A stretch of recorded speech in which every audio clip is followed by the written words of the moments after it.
In June 2010, Poole Council approved a development on land around Talbot Heath of 378 homes and 450 students' accommodations. During the pre-inquiry to be held in 2 weeks, Poole politicians, environmental groups and residents' associations will argue that new residents and new buildings could threaten the natural heath environment. What used to be all heathland is now broken up into very small chunks and sections.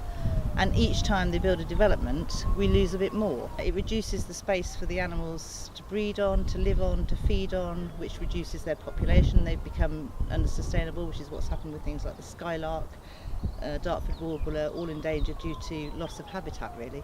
As the houses will be less than 400 meters from the heath, the Trust had to show measures to reduce their environmental impact. The opponents said that no mitigation is possible and that this would create a precedent to build close to heathlands all over England. Heath is very important because it's one of the areas of Bournemouth and Poole that was set aside for the poor people of the area by the Talbot sisters. The land that's set aside by the Talbot sisters has been developed by the Talbot Village Trust.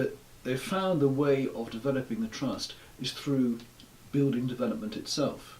And we've now come to a point where the last section of the heath left by the sisters is threatened by the last section of land that can be built on by the trust itself. Talbot Village Trust was not available for comments. After the pre-inquiry, the 10-day inquiry will take place in July. Gaia Manco, Mum J News.